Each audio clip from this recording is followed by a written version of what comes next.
अक्सर लड़कियों को हमेशा से ही ससुराल जाने की ट्रेनिंग उनकी शादी से पहले से ही देनी शुरू कर दी जाती है कि ससुराल जाकर उन्हें कैसे घर संभालना है, कैसे अपने सास ससुर का ख्याल रखना है। ऐसी ही कुछ ट्रेनिंग अभी मोनिका की चल रही है, क्योंकि कुछ दिनों बाद उसे अपने ससुराल जो जाना है। देख बेटा, मैं तुझे पहले ही समझा रही हूँ, तेरी जेठानी तुझे ससुराल जाती ही साफ सफाई और बाकी काम पकड़ाने की कोशिश करेगी और खुद रसोई का काम पकड़ेगी, लेकिन तू कुछ भी करके खुद खाना बनाने की जिम्मेदारी उससे ले लेना और सीधी तरह से ना मिले तो छीन लेना और कह देना तुम उसके अलावा और कोई काम नहीं करोगी। लेकिन मम्मी ऐसा क्यों? काम तो काम ही है ना, सिर्फ खाने की जिम्मेदारी लेने पर आप मुझे इतना प्रेशर क्यों कर रही हो? अरे खाना बनाने में क्या है, सब्जी बनाई, चपाती सेकी, चावल बनाए और हो गया। और बाकी घर के काम में तो पूरा पूरा दिन लगी रहेगी ना, तब भी पूरा नहीं होगा। खाना बनाने का काम सबसे आसान है, इसलिए जाते ही खाना बनाने पर कब्जा कर लेना अपना। अब जैसी मोनिका की मम्मी ने उसे सीख दी वैसा ही वो सीख गई। कुछ महीने बाद वो ससुराल गई और उसकी पहली रसोई की रस्म हुई। वाह बहू, क्या खाना बनाया भाई, खाकर मजा आ गया। क्या मटर पनीर बनाया? अरे मटर पनीर ही क्या पापा, भाभी ने तो सब कुछ एक नंबर बनाया है। हर रोज ऐसी टेस्टी टेस्टी डिशेस खाने को मिल जाए तो मजा ही आ जाएगा। इस बात से आपका क्या मतलब है देवर जी, कि हर रोज ऐसी टेस्टी टेस्टी डिश खाने को मिल जाए? लगता है मेरे हाथ का खाना तुम्हें अच्छा नहीं लगता था। अरे नहीं निशा भाभी, आप तो अच्छा खाना बनाती हो, लेकिन इतने सालों से आप हम सबके लिए खाना बनाती आ रही हो और खाना बना बनाकर अब आप भी बोर हो गई होगी, तो अब आप खाने की जिम्मेदारी छोड़ो और मोनिका भाभी को दे दो। वैसे आपकी बात बिल्कुल ठीक है देवर जी, मैं तो रसोई की जिम्मेदारी लेने के लिए बिल्कुल तैयार हूँ। मैं अकेली ही रसोई को परफेक्टली संभाल लूंगी। अच्छा, पता भी है ससुराल की रसोई की जिम्मेदारी कितनी बड़ी होती है? नहीं संभाल पाओगी अकेले। यहाँ की रसोई की महाभारत अभी तुम्हें पता नहीं है। अरे क्या बड़ी बहू तुम भी, हमारे घर में रसोई की जिम्मेदारी कितनी है। वैसे भी हम सब तो हमेशा हल्का फुल्का खाना ही खाते हैं। अब ससुर जी के मुंह से हल्के फुल्के खाने का नाम सुनकर मोनिका तो और खुश हो गई। अरे वाह, एक तो पहले ही खाने की जिम्मेदारी कम होती है, ऊपर से उसमें भी सब हल्का फुल्का खाना खाते हैं। मेरी तो मौज हो जाएगी, कभी खिचड़ी, कभी दलिया, कभी सूप, बाकी पूरा दिन आराम ही आराम। तभी सोचूं निशा दीदी मुझे खाने की जिम्मेदारी क्यों नहीं देना चाहती थी। अगले दिन मोनिका बड़ी खुश होकर सबके लिए हल्का फुल्का नाश्ता बनाने किचन में गई। किचन में पैर रखा ही था कि सासू माँ ने उसे अपने पास बुलाया। जी मम्मी जी। नाश्ता बनाने जा रही है क्या बहू? हाँ मम्मी जी। अच्छा, तो क्या बनाने का सोचा है बेटा तूने नाश्ते में? कल पापा जी ने बोला था ना मम्मी जी कि सब हल्का फुल्का खाते हैं, तो सुबह सुबह दलिये से हल्का खाना तो कुछ और हो नहीं सकता, वही बनाने जा रही हूँ। क्या दलिया? वो भी सबके लिए? लगता है तेरे पापा जी की बात समझने में तुझसे जरा गलती हो गई। हम हल्का फुल्का खाना खाते हैं, लेकिन ये दलिया वगैरह नहीं खाते। अब आएगी ऊँटनी पहाड़ के नीचे। क्या अभी क्या बोली दीदी आप? कुछ भी तो नहीं। मैं क्या बोली? बोल तो मम्मी जी रही है, उनकी बात सुनो ना। अरे ये लो, पापा जी, दिनेश, मोहित और निशान जी भी आ गए। बताइए सब, आज सबको मोनिका के हाथ का क्या क्या हल्का नाश्ता खाना है? भाई हर वेडनेसडे का मेरा तो फिक्स है, मैं तो पेपर डोसा खाऊंगा। हल्का सा पेपर डोसा खाकर मजा आ जाएगा, साथ में नारियल की चटनी और सांभर। हा। और मुझे भी इडली सांभर चलेगा। क्या? लेकिन हल्का खाना मतलब खिचड़ी दलिया होता है ना, ये तो बाहर का खाना हो गया। ये बाहर का खाना कैसे हो गया मोनिका? अब जब तुम ये सब घर पर बनाओगी तो ये घर का खाना हो जाएगा। डोसा और इडली तो वैसे भी हेल्दी होता है, पर खाने में हल्का भी होता है। हमारे यहाँ हल्के खाने का मतलब ऐसा ही होता है। हाँ बहू, तो आज सबके लिए पेपर डोसा और इडली बना ले। और बहू मेरे लिए साथ में हल्का सा बेसन का चीला भी बना देना। है? बेसन का चीला, वो भी हल्का? मोनिका किचन में सबके लिए नाश्ता बनाने जाती है। क्या सोचा था, क्या हो गया? मुझे लगा था हल्का फुल्का खाएंगे तो खिचड़ी दलिया को बोल रहे होंगे, लेकिन इनका तो हल्का फुल्का खाना कुछ अलग ही है। इडली डोसा चीला कब से हल्का होने लगा? तभी निशा किचन में आती है। क्या हो गया मोनिका, परेशान सी लग रही हो? कोई मदद चाहिए तो मैं कर देती हूँ। मैं तो तुम्हें कल ही कह रही थी कि अकेले तुम किचन की रिस्पॉन्सिबिलिटी नहीं संभाल पाओगी। अरे नहीं दीदी, ऐसी कोई बात नहीं है, मैं सब संभाल लूंगी। और वैसे भी एक जिम्मेदारी एक आदमी के हाथ में हो तो ठीक रहता है, एक काम दो लोग करें तो मजा नहीं आता। अच्छा तो फिर ठीक है, करो फिर। मेरी ही गलती है जो मैं तुमसे मदद के लिए पूछने आ गई। निशा मुंह बनाकर वहां से चली जाती है। मुझे पता है आप यहाँ पर क्यों आई थी दीदी। कोई एक खाने की चीज बनवाने में मेरी मदद करती थी और उसके बदले में घर का सारा काम मुझसे करवाती। लेकिन मेरी मम्मी ने मुझे पहले ही सब कुछ समझा कर भेजा है। आप इस तरह मुझे बेवकूफ नहीं बना सकती। मोनिका सबके लिए इडली, डोसा और चीले बनाकर तैयार करती है। तभी निशांत कहता है, सुनो मोनिका, आज मेरे लंच के लिए ना तुम रसम राइस बना देना। गर्मी है तो दिन में रोटी खाने का मन ही नहीं करता, राइस हल्का रहता है। हाँ, और मेरे लिए थोड़ी सी दाल ढोकली बना देना, 1 पॉट मील, हल्की फुल्की और टेस्टी, ऊपर से थोड़ा नींबू और निचोड़ देना। जी ठीक है। मोनिका का मुंह बन जाता है। निशा उसे देखकर मन मन में हंसती है। शक्ल तो देखो एक बार इसकी, बड़ी आई थी। रसोई की जिम्मेदारी मैं संभालूंगी। देखती हूँ कब तक संभालती है अकेले इनके हल्के फुल्के खाने की जिम्मेदारी। ससुराल में मोनिका के 3-4 दिन इसी तरह बीतते हैं। कभी ससुराल वाले उससे हल्के फुल्के खाने के नाम पर कोई डिश बनवाते तो कभी कोई डिश बनवाते। अच्छा बहू, आज तू शाम के नाश्ते में ना सबके लिए पनीर रोल बना ले, बहुत दिन हो गए खाए, हल्का फुल्का सा है, जल्दी बन जाएगा। मम्मी जी, पनीर रोल हल्का कैसे हो सकता है? पनीर पचने में इतना हल्का थोड़ी ना होता है, और रोल के अंदर बहुत सारी सॉस भी डलती है, ऊपर से वो बनता भी है मैदे के आटे से तो हल्का कैसे हुआ? आप तो हर रोज बोलते हो हल्का खाना बनाना है और फिर मुझसे तरह तरह की डिश बनवाते हो। मुझे ना ये बात समझ में नहीं आती। ओहो, लगता है तुझे हमारे हल्के फुल्के खाने का मतलब ही समझ में नहीं आया। हल्के फुल्के खाने से मतलब है जिसे खाकर ज्यादा देर तक पेट भरा ना रहे। हैं? हाँ, हम ये अलग अलग टाइप का हल्का हल्का खाना खाते हैं ना, तो दिन में हमें कई बार भूख लगती है। डॉक्टर भी तो यही बोलते हैं, एक बार में ज्यादा भारी नहीं खाना चाहिए, इसलिए हम हर बार कुछ न कुछ हल्का खाते रहते हैं। अरे ये क्या लॉजिक हुआ? मोनिका परेशान होकर किचन में जाती है। पनीर रोल बनाकर वो सबके लिए हल्का फुल्का डिनर बनाने में लग जाती है, जिसमें आज मेन्यू में पूरी 5 चीजें थी। ये हल्का खाना है? अरे हल्की खाने के नाम पर मुझे ढाबे वाली बनाया हुआ है। इससे तो अच्छा होता मैं घर की बाकी जिम्मेदारी ले लेती। इन लोगों ने मुझे बुरी तरह से परेशान कर रखा है। शादी को 1 महीना भी नहीं बीता था और घर वालों की इस हल्की फुल्की खाने की डिमांड के चक्कर में मोनिका अभी से परेशान होने लगी थी। तभी अगले दिन, आप दोनों को सालगिरह की बहुत बहुत बधाई हो। Happy anniversary mummy papa. मेरी तरफ से भी आप दोनों को बहुत बहुत बधाई। और आज आपकी शादी को 40 साल पूरे हो गए, तो अच्छा से सेलिब्रेशन तो बनता ही है। हाँ चलिए ना, आज हम सब बाहर खाना खाने चलते हैं। मुझे अच्छी तरह पता है ये बाहर चलकर खाना खाने के लिए क्यों कह रही है, ताकि घर में खाना ना बनाना पड़े। काश सब बाहर खाना खाने के लिए मान जाए तो मुझे कम से कम 1 दिन तो इनके हल्के फुल्के खाने से छुट्टी मिलेगी। हाँ मम्मी, चलते ना आज बाहर खाना खाने। वैसे भी हम हमेशा घर पर ही सब कुछ खाते हैं। आज मौसम भी अच्छा है, चलिए चलते हैं। अच्छा ठीक है। वाह वाह वाह, ये तो मेरे मन की हो गई। चलो 1 दिन के लिए तो छुटकारा मिला। आपको क्या हो गया दीदी, आप क्यों हंस रही हैं? तुम्हारे चेहरे की खुशी देखकर मुझे हंसी आ रही है। क्या मतलब? मैं कुछ समझी नहीं। कोई बात नहीं, थोड़ी देर बाद अपने आप समझ जाओगी। निशा मोनिका को देखकर हंसती हुई अपने कमरे में चली जाती है, लेकिन मोनिका को समझ में नहीं आता आखिर निशा उसे देख देख कर हंस क्यों रही है। थोड़ी देर बाद सब रेडी होकर कार में बैठते हैं और बाहर खाने के लिए निकल जाते हैं। आ गई हमारी डेस्टिनेशन, अब यहाँ पर आराम से खाना खाएंगे। सब गाड़ी से उतरते हैं तो सामने देखते हैं वहां एक बड़ा सा पार्क है। अरे लगता है आपने गलत जगह गाड़ी रोक दी, रेस्टोरेंट तो अभी 500 मीटर और आगे है। अच्छा शायद वहां पर पार्किंग नहीं होगी, चलो कोई बात नहीं, पैदल चल लेते हैं। भाभी आप फिर हंसी? अरे मोनिका, मैंने गलत जगह गाड़ी नहीं रोकी, और तुमसे किसने कहा कि हम खाना खाने के लिए रेस्टोरेंट में जा रहे हैं? तो आप ही ने तो कहा हम सब बाहर खाना खाने के लिए जा रहे हैं, और बाहर का खाना खाने के लिए तो लोग रेस्टोरेंट में ही जाते हैं।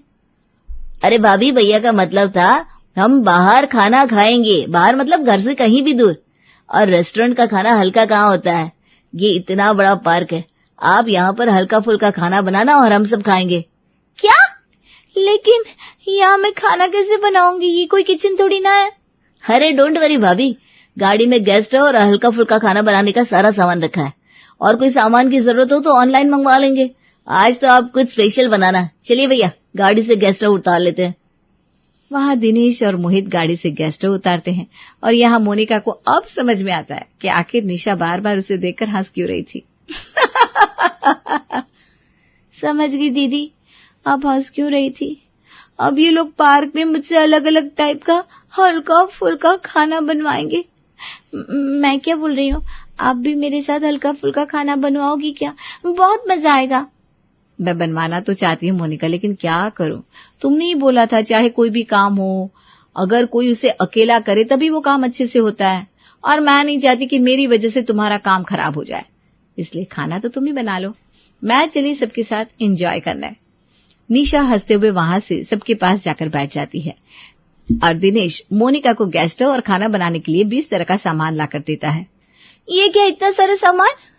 अरे मुझे हम 7 लोगों के लिए खाना बनाना है या पार्क में बैठे सब लोगों को पार्टी देनी है?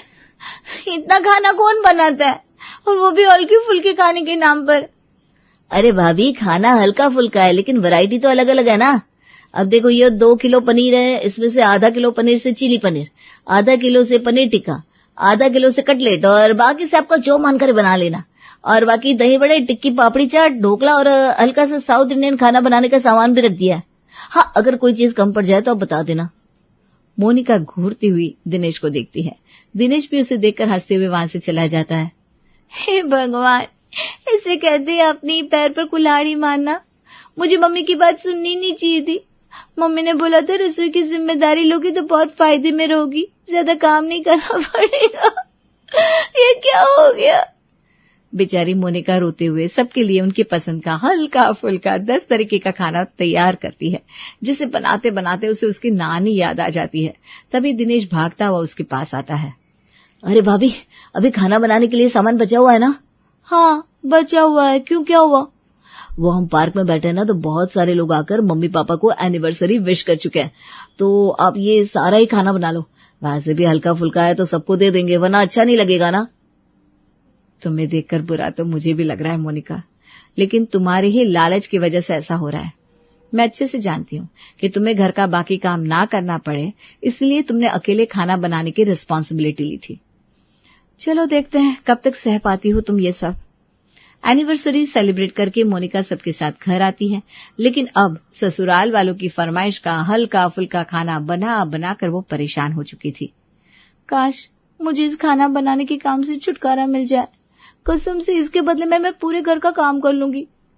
लेकिन ये बात जेठानी जैसे किस मुंह से कहूं, उनके सामने कुछ ज्यादा ही ओवर स्मार्ट बन गई थी पहले मैं। मोनिका के दिमाग से पिछले दिन का एनिवर्सरी पार्टी वाला टॉर्चर तो अभी निकला ही नहीं था कि अगले दिन। चलो खाना तो बन गया, लेकिन इन सबकी फरमाइश का ये हल्का फुल्का खाना बनाने के चक्कर में मेरी हालत पतली हो गई है। इन लोगों की हिम्मत तो देखो, इतना सब खाकर बोलते हम तो हल्का फुल्का खाते हैं। इस हल्के फुल्के शब्द ने ना बहुत धोखा किया है मेरे साथ। मोनिका अपना खाना लेकर अपने कमरे में आती है और खा पीकर अपने ड्रेसिंग टेबल के सामने जाकर बैठ जाती है। बहुत दिन हो गए अपना स्किन केयर भी नहीं कर पा रही हूँ। लगा नहीं था कि खाना बनाने की जिम्मेदारी इतनी बड़ी होगी कि खुद का स्किन केयर करने का भी टाइम नहीं मिलेगा। मोनिका अपना स्किन केयर करना स्टार्ट करती है और उसका ब्लीच करने का मन था तो वो फेस पर ब्लीच लगाने लगती है। उसने आधे फेस पर ही ब्लीच लगाई थी कि बाहर से सासू माँ की आवाज आती है, मोनिका बहू, ओ मोनिका बहू। हे भगवान, अब इनको क्या हो गया? पूरे फेस पर ब्लीच लगी भी नहीं थी, उससे पहले इनकी आवाज आ गई। मोनिका बहू, आ रही हूँ माँ जी। मोनिका अपना चेहरा धोकर बाहर आती है। आधे फेस पर ब्लीच लगाने की वजह से आधा चेहरा गोरा, आधा अलग रंग का लग रहा था। अरे ये क्या गया बहू तेरे चेहरे को? आधा तो पहले जैसा लग रहा है, लेकिन आधा कुछ ज्यादा ही गोरा लग रहा है। आधे चेहरे का रंग कैसे उड़ गया? वो कुछ नहीं मम्मी जी, आप बोलिए क्या कह रही थी? अरे बेटा, मैं ये कह रही थी कि आज शाम को मेरी कुछ सत्संग की सहेलियां घर पर आ रही है। हम सब मिलकर घर पर ही सत्संग करेंगे, तो तू सबके लिए हल्का फुल्का सा नाश्ता बना देना। हे भगवान, फिर से हल्का फुल्का? क्या हुआ बहू? मम्मी जी, मेरी शादी के बाद पहली बार आपकी सहेलियां हमारे घर आ रही है, तो मैं सोच रही हूँ उन्हें हल्का फुल्का खाना खिलाना अच्छा नहीं लगेगा। मैं उन सबके लिए मटर पनीर की सब्जी, चपाती और पुलाव बना देती हूँ। अरे नहीं बहू, खाना तो वो सब अपने घर जाकर ही खाएंगे। तू बस सबके लिए ढोकला, आलू चाट, राम लड्डू, और गर्मी है तो सबके लिए फ्रूट्स डालकर हल्का फुल्का कस्टर्ड बना ले बहू। क्या? हाँ ठीक है। हल्के फुल्के खाने के नाम पर इतनी सारी डिशेस का नाम सुनकर किसी की भी हालत खराब हो जाएगी। अपना रोता हुआ चेहरा लेकर मोनिका किचन में आई। ये तो सरासर अत्याचार हो रहा है मेरे ऊपर। हर चीज में हल्का फुल्का बोलेंगे और ऐसा ऐसा खाना बनवाएंगे मुझसे जो कोई ढाबे वाला भी नहीं बनाता होगा। तभी उसकी सासू माँ किचन में आई। अरे बहू, मैं तुझे ये बोलना ही भूल गई कि हल्का फुल्का नाश्ता 20 लोगों के लिए बनाना है। मेरी 20 सहेलियां आ रही है ना, तो इसीलिए मैंने बोल दिया कि तू ज्यादा लोगों के लिए ना बना दे, बस 20 लोगों के लिए ही बनाना है। बेचारी को लग रहा था कि उसे 4-5 लोगों के लिए ये सब बनाना होगा, लेकिन सासू माँ की बात सुनकर उसकी सिट्टी पिट्टी गुम हो गई। सासू माँ सिर्फ 20 लोग ऐसे बोल रही हैं जैसे सिर्फ 2 लोग की बात कर रही हो। नहीं, अब मैं बर्दाश्त नहीं कर सकती। निशा दीदी। मोनिका रोती हुई निशा के कमरे में जाती है, जहाँ निशा घर का काम निपटाकर आराम फरमा रही थी। निशा दीदी। अरे क्या हो गया मोनिका, रो क्यों रही हो?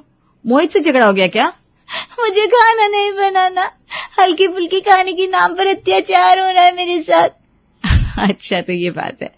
लेकिन तुम तो सारा अत्याचार मेरे ऊपर करना चाहती थी ना, कि तुम सिर्फ खाना बनाओ और उसके अलावा घर का बाकी सारा काम मैं करूं।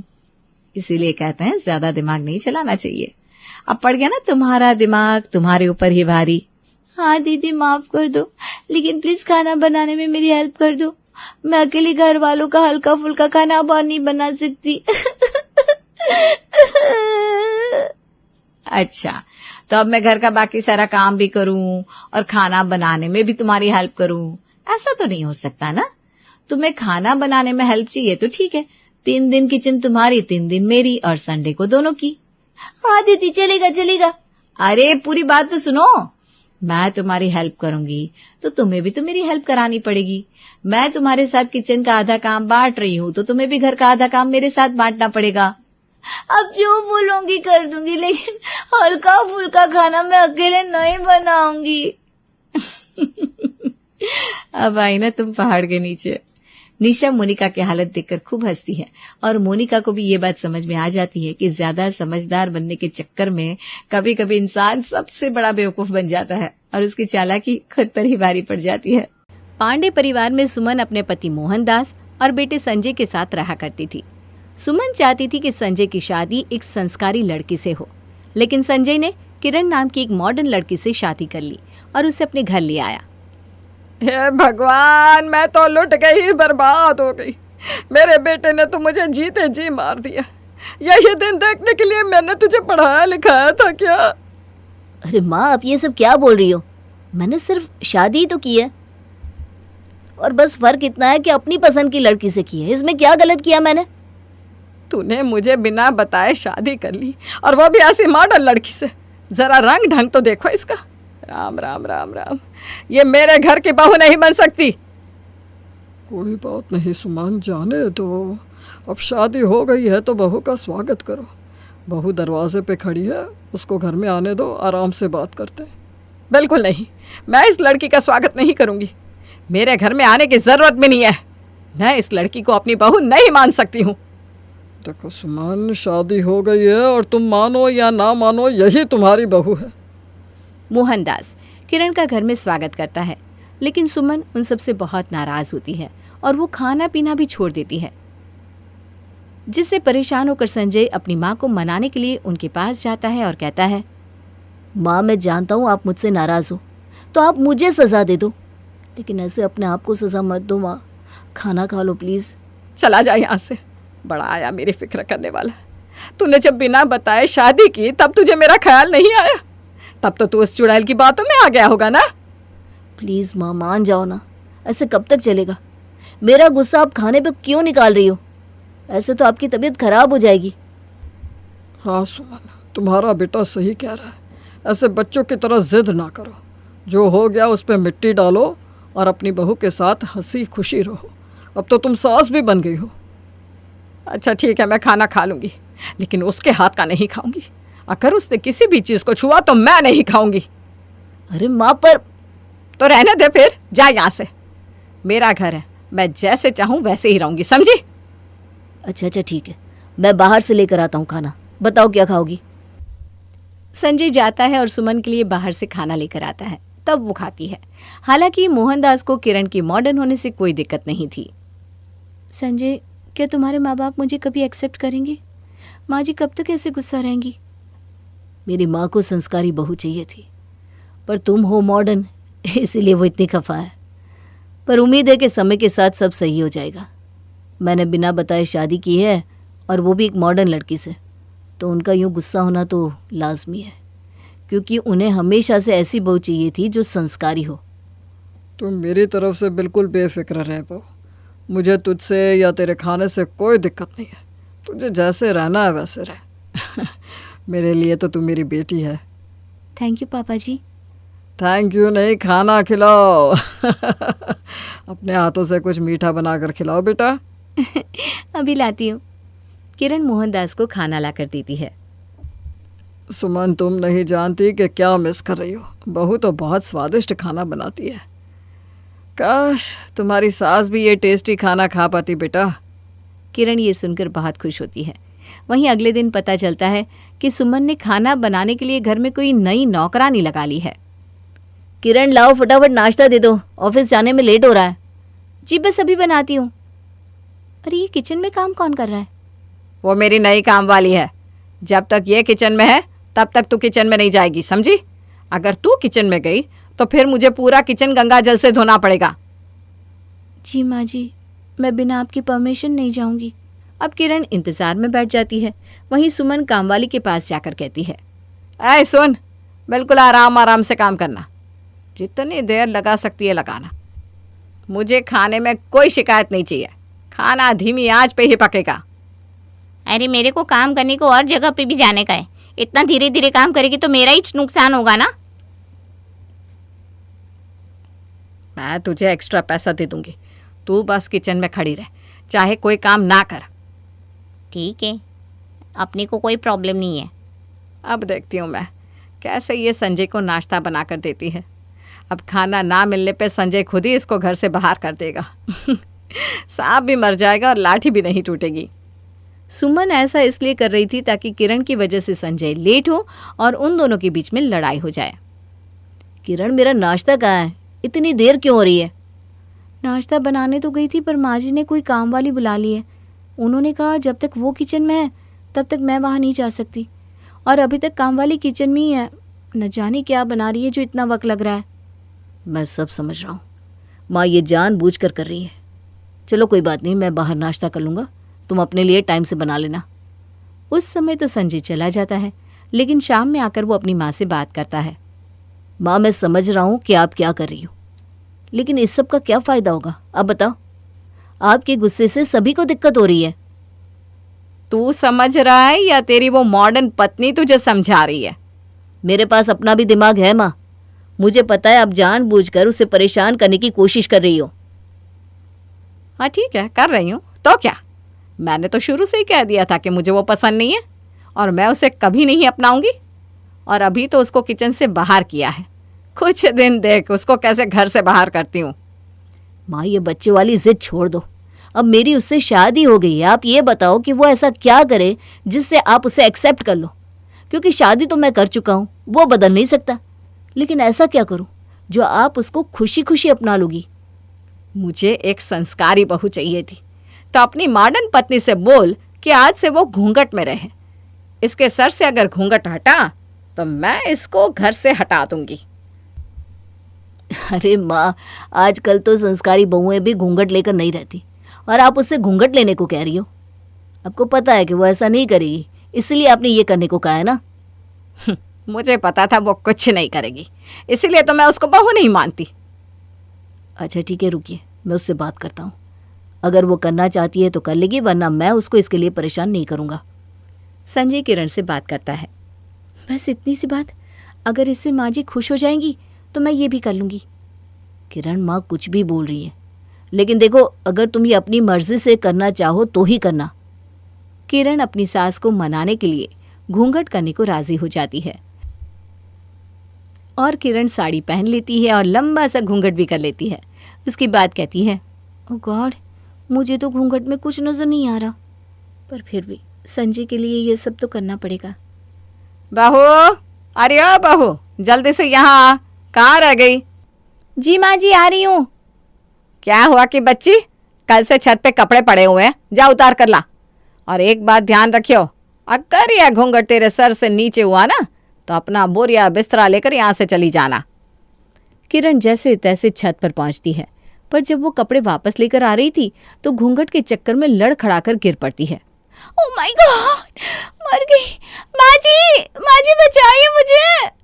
सुमन अपने कमरे में बैठे बैठे किरण के गिरने की आवाज सुन लेती है और मन में हंसते हुए कहती है, अब इसको समझ में आएगा, बड़ी आई मेरे घर की बहू बनने वाली। अब जाकर इसकी अकल ठिकाने लगेगी और खुद ही अपना बोरिया बिस्तरा लेकर चली जाएगी। वहीं थोड़ी ही देर में किरण खुद को संभाल लेती है और दूसरे काम में लग जाती है। ऐसे ही कुछ वक्त निकल जाता है। एक बार जब किरण खाना बना रही थी तो घूंघट हटा लेती है। कलमुही, घूंघट क्यों उठा रही है? तेरी नानी मर गई है क्या? अब तो चाहे कोई भी मरा हो, तू अपना बिस्तरा ले और निकल यहाँ से। सॉरी माँ जी, सॉरी, गलती होगी, ध्यान नहीं रहा मेरा, अगली बार ऐसा नहीं होगा। जब से तू आई है गलतियों के सिवा और कर क्या रही है? पर अब कोई गलती नहीं चलेगी तेरी। अब भी क्या भी, निकल यहाँ से। माँ जी इस बार माफ कर दीजिए, एक मौका दे दीजिए। उसी रात घूंघट करके खाना पकाने के चक्कर में किरण का पल्लू आग पकड़ने लगता है, पर वो सही समय पर देख लेती है और जलते जलते बच जाती है। हे भगवान, इस घूंघट के चक्कर में तो मैं आज मर ही जाती। मुझे माँ जी से बात करनी पड़ेगी। घूंघट करके ये सारे काम तो नहीं हो पाएंगे मुझसे, लेकिन अगर मैंने कुछ कहा और कहीं माँ जी घर से निकाल देंगी तो? अब जब किरण सुमन के पास पहुंचती है तो वो उसे फोन पर बात करते हुए सुनती है। तुमने बहुत सही आइडिया दिया। अब ये मेरी मॉडर्न बहू एक हफ्ता भी इस घर में टिक पाई ना तो बहुत बड़ी बात है। किरण सुमन की सारी बात सुन लेती है और मन ही मन सोचती है, अच्छा तो माँ जी ने ये घूंघट मुझे यहाँ से भगाने के लिए कराया है। अब मैं इन्हें बताती हूँ कि अगर ये शेर है तो मैं सवा शेर। अब तो मेरा घूंघट ये खुद हटवाएंगी। अब किरण सुमन की चाल समझ चुकी थी, इसलिए जानबूझकर उसे परेशान करना शुरू कर देती है। सुमन के कहने पर किरण चाय बनाकर लाती है और बहाने से वो चाय किरण अपनी सास पे ही गिरा देती है। ओ आई एम सो सॉरी माँ जी। अंग्रेज चले गए और सॉरी छोड़ गए। सॉरी की बच्ची, तूने गर्मा गर्म चाय मेरे ऊपर गिरा दी। मुझे जलाकर मारना चाहती है क्या? नहीं माँ जी, मैं ऐसा कुछ क्यों करना चाहूँगी। वो तो मुझे घूंघट में कुछ नजर नहीं आता ना, इसलिए लड़खड़ा गई और आपके ऊपर चाय गिर गई।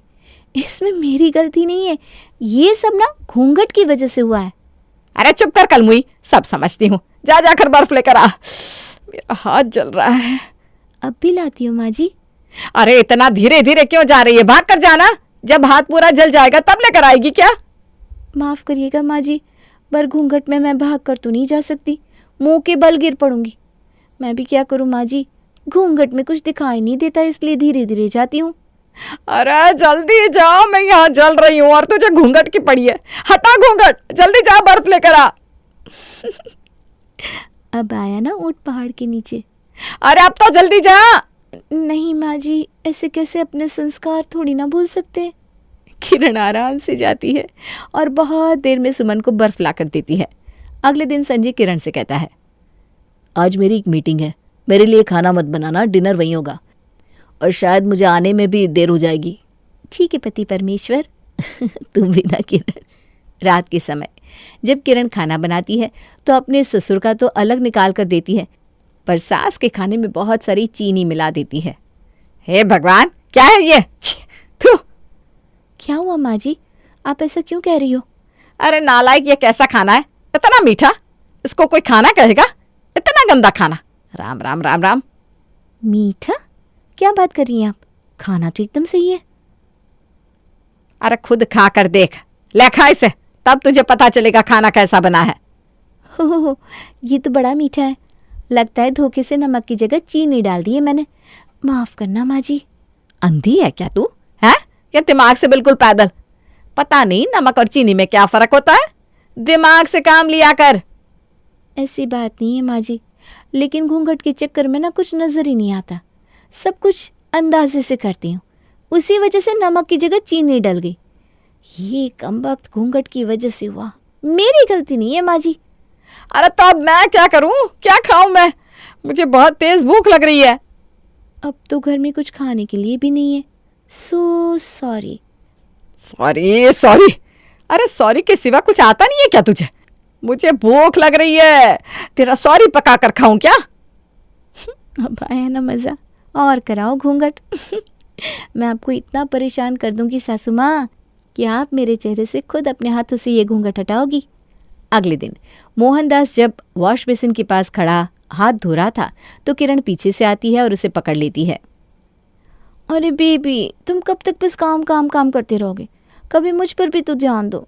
शादी को इतने दिन हो गए और एक तुम हो, ऑफिस से फुर्सत ही नहीं है तुम्हारे पास। अरे क्या, अब आपका कोई बहाना नहीं चलेगा। जब देखो तब दूर दूर भागते रहते हो। अरे बहू, क्या कर रही है तू? बेशर्म कहीं की, तुझे ये तक नहीं मालूम हो रहा कि तू क्या कर रही है? क्या हो गया माँ जी? मैं अपने पति से बात कर रही थी। अब क्या पति से बात करना भी गुनाह है? अरे जरा ढंग से देख, वो तेरा पति नहीं, तेरा ससुर है, मेरे पति। तुझे ये तक नहीं दिखा कि संजय है कि तेरे ससुर है? हाँ, हे भगवान, ये मुझसे क्या हो गया? मुझे माफ कर दीजिए पापा जी, मुझे दिखाई क्यों नहीं दिया? अब मैं क्या करूं इस घूंघट का? नालायक, करमजली, बेशरम, कलमुही, तुझे दिखाई क्यों नहीं देता? बॉस करो सुमन, इसमें बहू की कोई गलती नहीं है। जब इतना लंबा घूंघट करके चलेगी तो भला उसे क्या नजर आएगा? सही बात है माँ, एक तो आपने उसकी आंखों पर पट्टी बांध दी है और चाहती हो कि वो बिल्कुल सही काम करे। ऐसा कैसे होगा माँ? उसे कुछ दिखाई भी नहीं देता, लेकिन फिर भी आपको खुश करने के लिए वो घूंघट में ही सारे काम करती है। अब तो घूंघट हटाने के लिए कह दीजिए। हटा दे घूंघट, बहुत हो गया ये घूंघट घूंघट। ये कहकर सुमन आगे बढ़ती है और किरण का घूंघट अपने हाथों से हटा देती है। थैंक यू माँ जी, अब जाकर थोड़ी सांस आई। थैंक यू माँ जी की बच्ची, मैं सब जानती हूँ, मेरे सामने नाटक मत कर। मैं भी कभी बहू थी। तुम्हें बहू से हर हाल में परेशानी ही रहती है। पर तुम्हें तो इस कलमुही से कुछ ज्यादा ही लगाव हो रहा है। माँ, अब कुछ भी बोलती चली जा रही हो, थोड़ा तो सोच कर बोलो। सुमन संजय की बात का कोई जवाब नहीं देती और पैर पटकती हुए अपने कमरे में चली जाती है। अगले दिन जब घर में संजय और मोहनदास दोनों ही नहीं होते हैं तो सुमन सीढ़ियों से फिसलकर गिर पड़ती है। हे भगवान, मैं मर गई, कोई बचाओ मुझे। इस समय तो घर में कोई है भी नहीं। मैं हूं ना माँ जी, आइए मैं आपको अस्पताल लेकर चलती हूँ। तू मेरी मदद करेगी? हाँ माँ जी, क्यों नहीं। आप कोई मेरी दुश्मन थोड़ी ना हो। आपको कुछ होगा तो मुझे ही तो आपका ध्यान रखना है। आखिर आपके परिवार का हिस्सा हूं मैं। ये बोलकर किरण सुमन को उठाकर कार में बिठा देती है और उसे फौरन अस्पताल लेकर जाती है। अच्छा हुआ आप इन्हें समय पर ले आई, अगर और देर होती तो इनका ऑपरेशन सक्सेसफुल हो पाना बहुत मुश्किल था। अब आप इनका अच्छे से ध्यान रखना। All thanks to you doctor, आपने मेरी सास को बचा लिया। अगर मेरी सास को कुछ हो जाता तो मेरे पति का क्या होता? आपका बहुत बहुत शुक्रिया डॉक्टर। मैं तो समझती थी कि किरण मुझसे नफरत करती है, पर इसने आज मेरी जान बचाई। मुझे इसके जैसी बहू और मेरे बेटे को इसके जैसी पत्नी दूसरी नहीं मिल सकती। फिर जब किरण सुमन के पास जाती है तो सुमन उसे गले लगा लेती है और अपने किए की माफ़ी मांगती है। उस दिन के बाद से वो लोग हंसी खुशी मिलजुल कर रहने लगते हैं। नियति बचपन से कोमल और नाजुक सी लड़की थी। मायके में मजाल है कि कभी कोई काम किया हो। एक रोज अरुण सुधा से कहता है, सुधा, ये सब क्या है? नियति को घर का एक काम नहीं आता। अब बच्ची नहीं रही, वो बड़ी हो गई है। उसे घर के काम सिखाओ। एक गिलास पानी तक उससे उठाकर पिया नहीं जाता। यहाँ तो चल जाएगा, लेकिन ससुराल में कैसे चलेगा? वहाँ कोई कुछ काम बोल देगा तब क्या करेगी? आप फिक्र मत कीजिए, वक्त अच्छे अच्छों को सुधार देता है। अपनी नियति भी सुधर जाएगी। ससुराल में जब काम का बोझ पड़ेगा तो सब खुद ब खुद कर लेगी वो। ऐसा ना हो कि बेटी ससुराल छोड़कर घर आकर बैठ जाए। अरे नहीं नहीं, ऐसा कुछ नहीं होगा, आप बेफिक्र रहिए। सुधा का घर नौकर चाकर से भरा पड़ा रहता है। एक रोज नियति की सहेली स्नेहा उसे कॉल करती है। नियति, मन ही नहीं लग रहा, घर बैठे बैठे बोर हो गई हूँ। कॉलेज की छुट्टी कब तक रहेगी? अच्छा है ना कॉलेज बंद है, वरना सुबह सुबह उठ जाना पड़ता था। अरे यार, कम से कम कॉलेज के बहाने से ही हमें घूमने को तो मिल जाता था। तू मेरे घर आ जा, मैं अभी खाने वाली आंटी को बोलकर तेरे पसंदीदा फ्राइड राइस और मंचूरियन बनवाती हूँ। ठीक है, मैं आती हूँ। नियति अपने घर में काम करने वाली एक नौकरानी को आवाज़ देकर कहती है, आंटी ओ आंटी, जरा मेरे कमरे में आना तो। हाँ दीदी बोलिए। हाँ दीदी बोलिए। मेरी सहेली आने वाली है, आप उसके लिए और मेरे लिए फ्राइड राइस और मंचूरियन बना दीजिएगा। जैसे ही वो आएगी मैं आवाज़ दूंगी, आप कोल्ड ड्रिंक और पकोड़े ले आना। ठीक है दीदी। काम वाली जाने लगती है। तभी नियति की नज़र अपनी चाय पिए हुए ग्लास पर पड़ती है और नियति कहती है, आंटी 1 मिनट रुको, ये ग्लास भी लेती जाओ।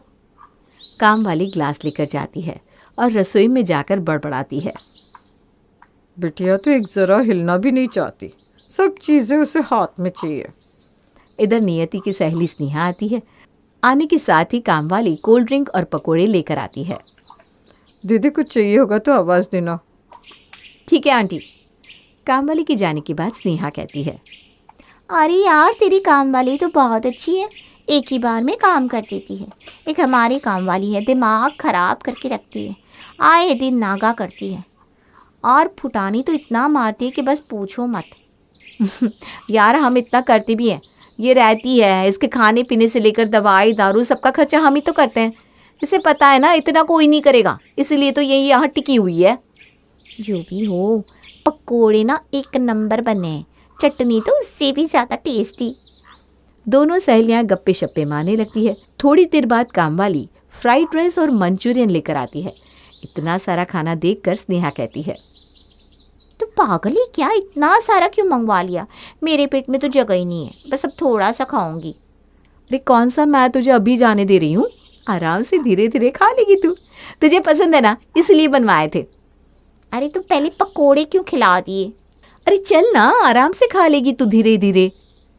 नियति और स्नेहा 2 घंटे में खाती है। फिर स्नेहा बर्तन उठाकर रखने जाती है तो नियति उसका हाथ पकड़कर रोकती है। अरे यार पागल है क्या, रख, आंटी ले जाएगी। अरे मैं ना अपने झूठे बर्तन किसी से नहीं उठवाती, मैं खुद रख कर आती हूँ। अरे मैंने आज तक अपने झूठे बर्तन नहीं रखे, काम वाली आंटी ले जाती है, तू रखना, वो ले जाएगी। नियति के बार बार जिद करने से स्नेहा बर्तन वहीं छोड़ देती है। स्नेहा तेरी आदत ना सही नहीं है, ऐसे नहीं चलता, अपने झूठे बर्तन ना खुद ही रखने चाहिए। स्नेहा चली जाती है। दिन बीतने लगते हैं। एक दिन नियति आराम से हॉल में एसी, फैन, लाइट सब चलाकर बैठकर नाश्ता कर रही थी। खाकर अपना प्लेट वहीं छोड़कर आराम से अपने कमरे में चली जाती है। अरुण वहां आता है और सारे फैन, लाइट, एसी ऑफ करके कहता है, बिजली का बिल तो ऐसे ही कम नहीं आ रहा, सब लाट साहब है, चलाकर छोड़कर चले जाते हैं, बर्तन तक अपना उठाकर नहीं रखते, कैसे चलेगा ये घर। इधर नियति महारानी की तरह अपने कमरे में चली जाती है। उसी वक्त सुधा उसके कमरे में आती है। मम्मा एसी ऑन कर दो ना। सब काम माँ ही कर दे क्या? मैं तुझे समझाने आई हूँ और तुम मुझसे ही काम करवा ले। मम्मा मैं सब सुनूंगी ना, आप खड़ी हो, पहले एसी तो ऑन कर दो। सुधा एसी ऑन करती है। अब तो कुछ दिनों में तेरा ग्रेजुएशन हो जाएगा। तेरे पापा ना बहुत गुस्सा कर रहे थे बेटा, तू थोड़ा हाथ हिलाया कर, इस तरह से पराए घर में नहीं चलेगा। तेरे पापा तेरे लिए लड़का देख रहे हैं। अरे मम्मा तुम भी ना इतना टेंशन मत लो, मेरा ससुराल कोई भीख मंगों का होगा क्या जो वहाँ मुझे काम करना पड़ेगा? वहाँ तो नौकर चाकर होंगे और वो भी यहाँ से दुगने। जस्ट चिल मम्मा। सुधा माथे पर हाथ रखकर वहाँ से चली जाती है। ये लड़की ऐसे नहीं सुधरने वाली, अरुण सही कहते हैं, मुझे ही कुछ करना होगा। दिन बीतने लगते हैं। कॉलेज खत्म होते ही नियति के लिए सब लड़का देखने लगते हैं। तभी कुणाल के घर से रिश्ता आता है और अरुण को कुणाल का परिवार भा जाता है। अरुण सुधा से कहता है, बलवीर जी का शहर में बहुत नाम है, बड़ा परिवार है और सबको साथ में अभी तक रखना बहुत बड़ी बात है। पैसों की कोई कमी नहीं है, ऊपर से लड़का सुंदर और कमाऊ है। ठीक है तो फिर रिश्ता पक्का कर देते हैं। मैं कल ही लड़के वाले के घर जाकर रिश्ता पक्का करके आता हूँ। अगले दिन अरुण बलवीर के घर जाकर कुणाल और नियति के रिश्ते की बात करता है। दादी आप लोग नियति को देखना चाहते हैं तो हमारे घर आकर देख लीजिए, कुणाल भी नियति से मिल लेगा। लड़की हमने देखी हुई है, हमने जो तय कर दिया वो हम पोता मना नहीं कर सकता। अगर तुम्हें कुणाल से बात करनी है या उसे देखना है तो बात अलग है। अरे नहीं दादाजी, कुणाल से मैं पहले ही मिल चुका हूँ, आपके ऊपर मुझे पूरा भरोसा है। मेरी तरफ से रिश्ता पक्का है। जे फिर हमारी तरफ से भी रिश्ता पक्का समझो। नियति और कुणाल का रिश्ता पक्का हो जाता है। उधर इस शादी से नियति बहुत खुश रहती है और स्नेहा से कहती है, यार मेरी शादी अगले महीने होने वाली है। शादी के बाद जिंदगी और भी आराम से कटेगी। तू लड़के से मिली? जीजू देखने में कैसे हैं? सलमान या शाहरुख जैसे बताना। अरे नहीं ना, मैंने लड़का नहीं देखा। मुझे लड़के से क्या करना है? मुझे तो ऐशो आराम भरपूर मिलेगा और क्या चाहिए। बहुत बड़े घर में शादी कर रहे हैं पापा मेरी। तो पागल है क्या? कुछ भी बके जा रही है। लड़के से मिलना चाहिए तुझे। शादी के बाद क्या करेगी अगर लड़का पसंद नहीं आया तो? अरे कोई टेंशन नहीं ना, मुझे पता है मेरे पापा मेरे लिए हैंडसम लड़का खोज कर लाए होंगे। पता है तो दुनिया में ना एक पीस है। मैंने पहली बार देखा है कि कोई लड़की शादी से इसलिए खुश नहीं है कि उसे अच्छा दूल्हा मिलेगा, बल्कि इसलिए कि उसे काम नहीं करना पड़ेगा। ये सब छोड़, मेरी शादी में तू ना लहंगा पहनना। 1 महीने के बाद नियति और कुणाल की शादी हो जाती है। नियति बहू बनकर कुणाल के घर पहुंच जाती है। ससुराल आते ही इतने नौकर जाकर देखकर नियति मन ही मन खुश होकर खुद से कहती है, देख लिया मम्मी, मैं ना कहती थी तेरी बेटी की तकदीर बहुत बुलंद है। उसे बहुत पैसे वाला और नौकर चाकर से भरा परिवार ही मिलेगा। तभी अनामिका कहती है, बहू किन ख्यालों में खोई हुई हो? इस कुमकुम की थाली में पैर रखकर घर के अंदर आ जाओ। जी मम्मी जी। नियति घर में आती है। घर आदमियों से भरा पड़ा था। सब नियति को कुछ न कुछ तोहफे देते हैं। तब अनामिका कहती है, ये हमारे दद्दाजी हैं, इनके पैर छूकर आशीर्वाद लो बेटा। इस घर में वही होता है जो दद्दाजी कहते हैं। जी मम्मी जी। नियति और कुणाल जोड़े से बलवीर के पैर छूते हैं। बस बहू रही दे, बहुत थक गवा हो, तुम दोनों आराम करो जाके। कुणाल और नियति अपने कमरे में चले जाते हैं। नियति आराम से सो जाती है। अगले दिन नियति आराम से उठती है और नहा धोकर सूट पहनकर कमरे से हॉल में आती है। नियति को देखते ही अनामिका कहती है, बहू ये क्या है? हमारे घर में नई बहू सूट नहीं साड़ी पहनती है। और पल्लू कहाँ है तुम्हारा? दद्दाजी के कमरे में नाश्ता देकर आओ। नियति के चेहरे की तो रंगत ही उड़ जाती है। वो घबराते हुए कहती है, मम्मी जी मुझे तो साड़ी पहननी नहीं आती, अब क्या करूं? अरे कुछ करना नहीं है तुम्हें। अभी तुम अपने सर पर दुपट्टा रखो और दद्दाजी के कमरे में जाकर दे आओ। कल से काम वाली तुम्हें साड़ी पहनना सिखा देगी। लेकिन मम्मी जी घर में इतने नौकर हैं, कोई भी नाश्ता देकर आ सकता है ना? बहू घर में नौकर ज़रूर है, लेकिन दद्दाजी को ये पसंद नहीं है कि घर में बहू के होते हुए कोई और उन्हें खाना दे। लो जाओ। नियति का मुंह उतर जाता है और मन ही मन वो गुस्से से चिड़चिड़ाने लगती है। सला अपने मायके में कभी किसी को एक गिलास पानी तक नहीं दिया और यहाँ नाश्ता देना पड़ रहा है। नियति पैर पटकती नाश्ता देने दद्दाजी के कमरे में चली जाती है और उसी तरह रख देती है। कभी नाश्ता लगाया ही नहीं, इसलिए नियति को पता ही नहीं कि करना क्या है। नई बहू को नाश्ता रखते देख बलवीर कहता है, बहुरिया ही कहा है, मायके से यही सीख कर आए हो का? बड़ी बहुरिया, अरे ओ बड़ी बहुरिया। हाँ दद्दाजी। ये सब कहा है? ऐसे कौन खाना परोसता है? अभी तो कुछ अपने मायके से सीख कर ना आई है, तुम ही सिखाए दो। जी दद्दाजी, मैं आपका खाना लगा देती हूँ और कल से बहू खाना परोसना अच्छे से सीख जाएगी। अनामिका नाश्ता परोस कर चली जाती है और नियति से कहती है, अब देखा ना बहू किस तरह से नाश्ता परोसा जाता है। कल से तुम्हें इसी तरह सुबह नाश्ता चाय दद्दाजी को देना होगा। जी मम्मी जी, अभी मुझे आए हुए 1 दिन भी नहीं हुआ, मैं बहुत थक गई हूँ, थोड़ा आराम करना चाहती हूँ। ठीक है बहू, तू नाश्ता अपने कमरे में जाकर कर ले और सो जा। फिर जब तेरी थकावट दूर हो जाएगी तो नीचे हॉल में आ जाना। जी मम्मी जी। अनामिका अपने कमरे में चली जाती है और नियति चिड़चिड़ती हुई रसोई में जाकर कामवाली से कहती है, मैं अपने कमरे में जा रही हूँ, मेरा नाश्ता वहीं पहुँचा दो। बहुरानी, हम नाश्ते कमरे में नहीं भिजवा सकते, यहाँ पर अपना खाना अपने कमरे में खुद ही लेकर जाना पड़ता है। क्या? हाँ, यहाँ का यही नियम है। नियति अपना खाना लेकर अपने कमरे में जाती है और खुद ही लाइट और एसी ऑन करती है। कुछ दिनों में मैं यहाँ के सारे नियम बदल दूंगी, इस तरह तो मैं काम कर करके मर जाऊंगी। नियति खा पीकर अपना प्लेट बेड पर ही रखकर सो जाती है। शाम को जब कुणाल कमरे में आता है तब वो देखता है कि प्लेट बेड पर रखा है। कुणाल नियति से कहता है, नियति, एक प्लेट तक तुमसे उठाकर नहीं रखा गया, बेड पर छोड़ दी। अरे किसी काम वाली को बोल दो ना, उठाकर ले जाएगी। ओ मैडम, यहाँ पर काम वाली किसी के कमरे में नहीं आती जाती, खुद ही आना जाना पड़ता है। चलो जाओ, जाकर रखाओ।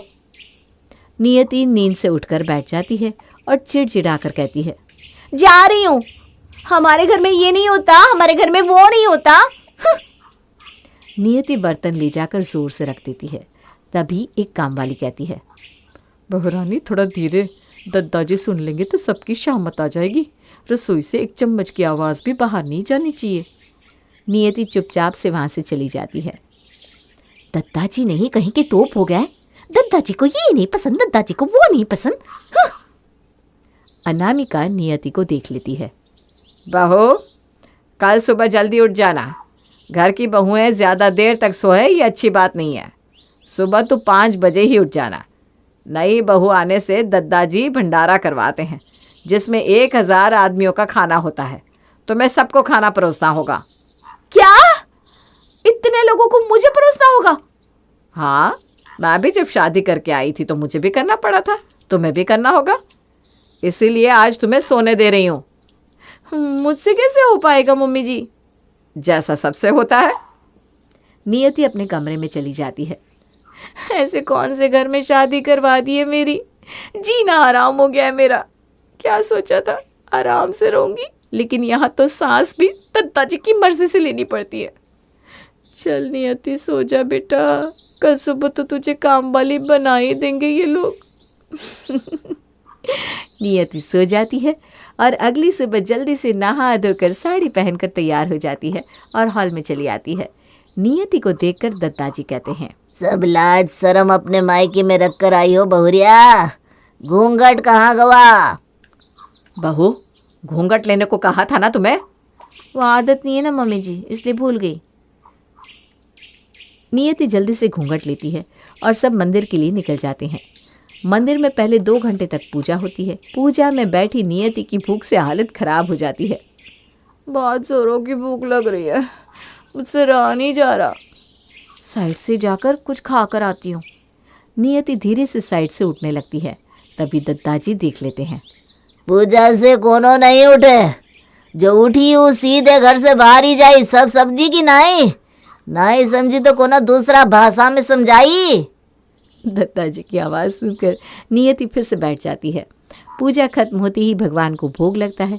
नियति अनामिका से कहती है, मम्मी जी मुझे बहुत ज़ोरों की भूख लगी है, मैं थोड़ी सी खिचड़ी खा लूँ, फिर सबको परोस दूंगी। नहीं बहू, तो पगला गई है क्या? पहले सब कोई खा लेंगे, उसके बाद ही तू खा सकती है। अगर दत्ताजी ने देख लिया तो तू तो गई, तेरे साथ साथ हम सबकी भी खटिया खड़ी कर देंगे वो। नियति अपने पैर पटक कर साइड में खड़ी हो जाती है, फिर सबको खाना परोसती है और मन ही मन कहती है, लगता है आज भूख से मर ही जाऊंगी मैं। हे भगवान, बेकार में ही शादी कर ली, आज तो इतने लोगों को खिलाकर कमर ही टूट जानी है मेरी। सभी लोग खा लेते हैं। फिर बचा हुआ प्रसाद घर आता है। नियति घर आती ही सोचती है, सबसे पहले मैं खाऊंगी, उसके बाद ही कोई काम करूंगी। इतने में ही दद्दाजी कहते हैं, नहीं की बहुरिया, सबके खाना परोस दे। बहू, सब सुबह के भूखे हैं, सबको खाना परोस दे, फिर तू भी खा लेना। मम्मी जी, यहाँ तो काम वाली आप परोस सकती है ना, मैं बहुत थक गई हूँ। तभी बलवीर तेज आवाज में कहता है, क्या जवान हो और इतनी जल्दी थक गई? हमो घर में ऐसे ना चली। बड़ी बहू तो जब आई थी 2-2 दिन भूखी रहती थी, यहाँ तो थोड़े से काम ही नहीं की बहुरिया थक गई। दद्दाजी का सुनकर नियति कांपते हुए हाथ से सबको खाना परोसती है और सबके खाने तक तो खिचड़ी खत्म हो जाती है। रसोई में खिचड़ी खत्म देखकर नियति की आंखों से आंसू बहने लगते हैं। भूख से तो लगता है जान ही निकल जाएगी, अब क्या करूं? कुछ बनाकर खा लेती हूँ, पर इतनी जल्दी क्या ही बनेगा। नियति एक कुकर में चावल और कुछ सब्जी छोंक कर चढ़ा देती है और बेचारी भूख की मारी वही खाना खाने लगती है। तभी सुधा का फोन आता है। नियति रोते हुए कहती है, मम्मी, मैंने ऐसा कौन सा पाप किया था जो आपने और पापा ने मेरे साथ ऐसा किया? पैसे वाला ससुराल है कह कहकर मेरी शादी ऐसे घर में करवा दी जहाँ ना अपनी मर्जी से खा सकता है ना ही पहन सकता है। नौकर चाकर है पर देखने के लिए। बहुत अच्छा बदला निकाला है तुमने अपनी बेटी से। पूरी जिंदगी अब इस दलदल में फंस कर रह जाऊंगी मैं। स्नेहा ने सही कहा था, लड़का देख ले, लेकिन पैसों की अंधी मैंने सोचा तक नहीं कि ये घर ऐसा भी निकल सकता है। अरे बेटा मेरी बात तो सुन। अरे अब सुन के क्या करूंगी, मुझे आपसे बात ही नहीं करनी। इसी तरह दिन बीतने लगते हैं और 1 महीना बीत जाता है। नियति धीरे धीरे अनामिका के घर के माहौल में ढलने लगती है। फिर एक रोज हॉल में बैठी नियति सब्जी काट रही थी और सब्जी काटकर बिना पंखा बंद किए रसोई में चली जाती है। अचानक से उसे याद आता है और वो हॉल में पंखा बंद करने जाती है तो देखती है कि अनामिका ने स्विच ऑफ कर दिया है। वो मम्मी जी मैं भूल गई थी, मैं बस आ ही रही थी। कोई बात नहीं बहू, जरूरी थोड़ी ना है कि सब काम तू ही करे। तभी वहां बलवीर आकर कहता है, देखी बहुरिया, कल तुम हम्मो पोते के साथ घूमने चली जाओ। खाना काम वाली के हाथों हम्मो कमरे में भेज दो। दद्दा जी चले जाते हैं। मम्मी जी, दद्दा जी को क्या हो गया है? आज वो काम वाली के हाथ से खाना खा लेंगे? अरे नहीं नहीं बहू, दद्दा जी तो शुरू से ऐसे ही है। ये सब तो हमने तुम्हारे माँ के कहने पर किया था, वरना मुझे और दद्दा जी को कोई दिक्कत नहीं है, काम बहू करे या काम वाली। इतनी काम वालियाँ क्या करेंगी जब सारे काम बहू ही करेगी तो। नियति मुस्कुराने लगती है। अब मुझे सब समझ में आ गया, लेकिन अच्छा ही हुआ, इस तरह से मैं कुछ तो सीखी। और अब ना मैं ही दद्दा जी को खाना दूंगी, कोई काम वाली नहीं।